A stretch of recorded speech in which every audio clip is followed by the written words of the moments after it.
El futuro inmediato, abierto, refleja la misma situación desde otro punto de vista, porque nos sale este 3 de fuego al revés y se contrapone con el rey de agua. Este 3 de fuego al revés refuerza este mensaje y refuerza este mensaje. Te dice que revises hacia dónde te diriges, que revises tus metas, que revises mmm, si estás siendo verdadero con la visión que tú tienes para ti y si estás poniendo la suficiente atención para no tropezarte, para no olvidarte, para no caer en, digamos, cosas que de pronto ya habías creído superadas. Y al salir este 3 de fuego al revés, refleja que no estás poniendo la suficiente atención y que de alguna manera te estás alejando de ese camino creativo, de ese camino intuitivo, de ese camino que te habías armado. Si las cartas te muestran que te rodea una situación de abundancia y que te rodea una situación en la que puedes experimentar gratitud y que te rodea una situación de una vida simple y de una exploración por el lado de la intuición, pero que aún así tú empiezas a tener una mentalidad de carencia, tú huyes de las emociones, empiezas a tener una falta de apreciación. Todo esto empieza a reflejarse ya en este 3 de fuego y a decirte, hey, te estás desviando, hey, te estás alejando de tu visión, te estás alejando de tus metas, te estás alejando de aquello que te propusiste por estar alimentando este desbalance o por estar aplazando el cómo abordar ese desbalance. Cuando se te contrapone con el rey de agua, te dice que la respuesta está por el lado de las emociones, porque es la máxima carta del mazo de las emociones y es la carta que representa la maestría de las emociones dentro de tu pensamiento lógico, dentro de tu toma de decisiones, dentro de cómo te acercas a tus experiencias de vida y cómo al ser el maestro de esas emociones empiezas a tener unas situaciones en las que cada vez llegas a un disfrute y a una estabilidad. Entonces hay algo que está pasando por el lado emocional con este par de cartas que se está reflejando en este desbalance y en esta sombra que está saliendo por los laditos, que está saliendo sin ser trabajada. Cuando ya nos salen este par de sellos, el sello 53 es el sello de la identificación y el sello 57 es el sello del optimismo cegador. El tarot de los puntos ciegos es un tarot que gira en torno a los mecanismos de compensación que nosotros generamos como seres humanos. Todos generamos mecanismos de compensación porque todos vivimos experiencias difíciles que de alguna manera no podemos transitar y que empezamos a generar estos mecanismos para poder transitarlas. Es la manera natural como hemos resuelto en esta realidad, en este plano, en esta sociedad, para poder transitar por las experiencias difíciles. La identificación es un mecanismo de compensación y el optimismo cegador es otro mecanismo de compensación. La identificación es un proceso natural porque ser humano es ser un individuo y ser un individuo es ser un uno separado del resto. Al ser un uno separado del resto, tienes una identidad en un solo hilo conductor y empiezas a asociar cosas de afuera a esa identidad y empiezas a defender esas cosas de afuera como si fueran tuyas propias. Y cuando esas cosas de afuera están siendo atacadas, empiezas a defenderlas como si se atacara tu propia supervivencia. Eso es lo que pasa con la identificación, que nos asociamos en extremo con ciertas cosas de afuera hasta el punto que cuando esas cosas se ven amenazadas, también asociamos esa amenaza a nuestra propia existencia y empezamos a tener actitudes de defensa y actitudes en las que reaccionamos exageradamente para defender aquello que consideramos relacionados a nuestra definición de nuestro propio yo. Otra manera de vivir la identificación es que nosotros creemos que las emociones que sentimos, los pensamientos que pensamos y que nuestro propio cuerpo, todas estas son expresiones de nuestro propio yo y deben ser defendidas a ultranza Ser humano es sentirse asociado a nuestras emociones, sentirse asociado a nuestros pensamientos y sentirse asociado al cuerpo que habitamos. Al estar asociado a esos tres aspectos, empezamos a considerar que nosotros, que nuestro yo, que lo que somos, es lo que pensamos, lo que sentimos y el cuerpo que tenemos. Al considerarnos como parte de estos tres aspectos, empezamos a experimentar la vida desde una visceralidad que a veces se vuelve en contra nuestra.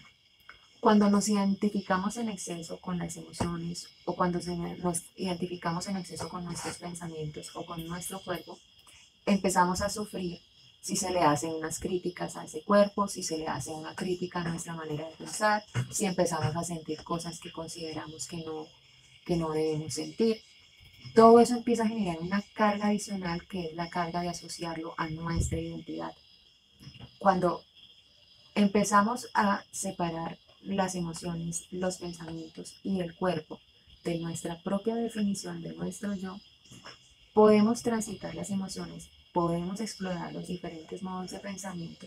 y podemos habitar un cuerpo de una manera más liviana, porque ya eso empieza a suceder y nosotros simplemente somos testigos de ello. No, eso que sucede no hace parte de nosotros y no hace parte de nuestra definición como individuo. Es algo que pasa y que nosotros experimentamos como observadores. Digamos que eso es un grado muy alto de la experiencia humana que por ejemplo, se refleja en el budismo. El budismo te habla de una observación constante y de una observación de la impermanencia del mundo que sucede a tu alrededor, tú como un punto de conciencia observadora de ese alrededor que está sucediendo. Es casi que lo contrario a la identificación. La identificación es lo que te dice, a ti te gusta eso, entonces como te gusta eso, si otra persona critica eso, entonces te está criticando a ti, entonces tienes que defenderte, entonces tienes que atacar a esta otra persona. A ti te gusta este equipo de algún deporte, entonces si alguien ataca ese tipo de algún deporte, te ataca a ti te gusta esta música, entonces si alguien critica la música, te está criticando a ti. La identificación es colocar esa carga del yo a todo lo que asociamos a ese yo, hasta el punto en el que la emocionalidad y la definición del sí mismo empieza a ser dirigida por todo eso que está pasando afuera y por dentro empieza a ser errático. Entonces, de pronto eso es lo que está pasando con esta división, que hay un exceso de identificación y que ese exceso de identificación con alguna parte de tu afuera te está trayendo este desbalance. Ya cuando se habla del optimismo cegador, que es el sello 57, es cuando usamos el optimismo para negar alguna situación que nos está sobrepasando. El optimismo es una herramienta bastante poderosa para poder co-crear una realidad estable y agradable. Sin embargo, cuando el optimismo se usa para negar algo que está sucediendo, para negar una sensación de impotencia o para negar la realidad que no te está satisfaciendo en este momento. Cuando se usa de esta manera, el optimismo está siendo usado como un mecanismo de compensación de otras cosas que no sabemos cómo transitar. Entonces, lo curioso de toda la lectura es que incluso hasta el final refleja el desbalance, refleja que ese desbalance está siendo alimentado por experiencias muy profundas y que están enmarañadas de una manera bastante compleja y que esa división interna que se abre acá y que se cierra con la representación de esta sombra, se expresan estos rasgos, ¿sí? La identificación, el optimismo cegador, no tomar responsabilidad por las expectativas y el huir de las emociones.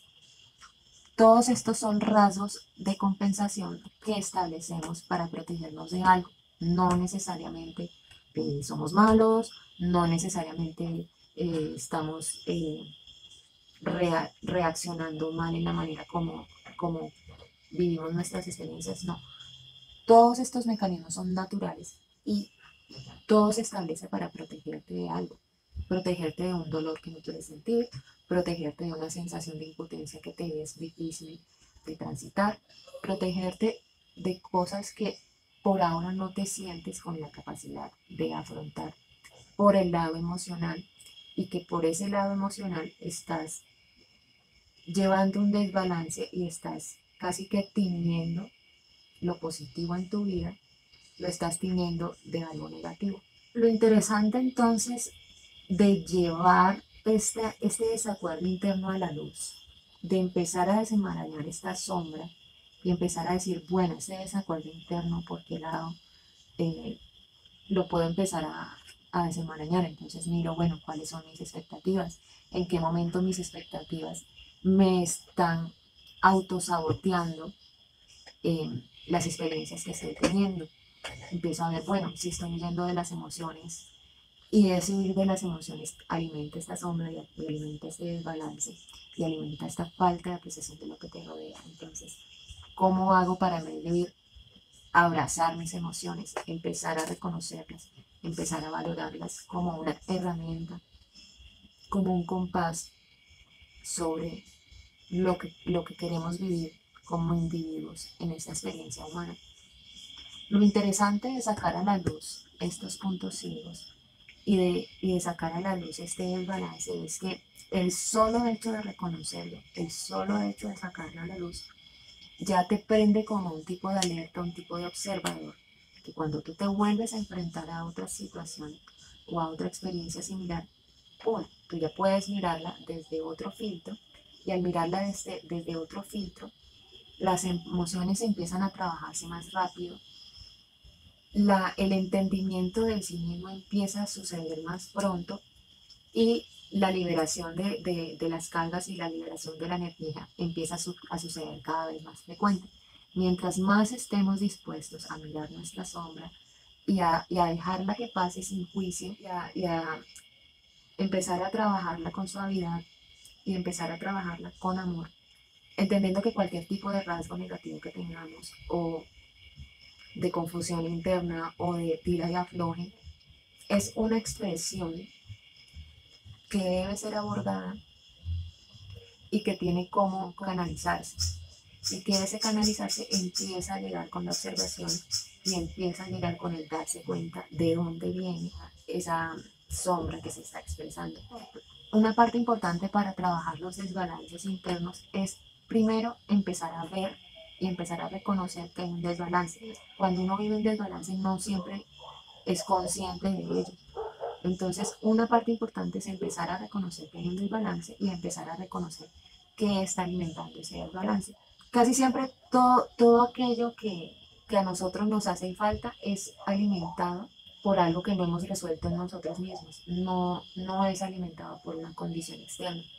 Solamente que la manera como está diseñada la sociedad nos hace creer que es desde lo externo que empezamos a solucionar ese desbalance. Entonces, por eso empezamos a mirar cómo solucionarlo siempre desde lo externo. Ya cuando uno llega a un punto de observación constante de sí mismo, se da cuenta que eso viene del interno y se da cuenta que eso viene desde una experiencia de vida, desde la niñez, y se da cuenta que todo lo que uno vive tiene raíz en el sí mismo y que es en sí mismo en donde hay que mirar para encontrar la resolución a las cosas que necesitan resolución. Entonces lo interesante de llevar a la luz este desbalance es que es el primer paso para empezar a resolver. Entonces, pues esta es la lectura para los signos de aire, para el mes de abril, y les agradezco mucho por abrir la oportunidad de mirarse a través de esta herramienta.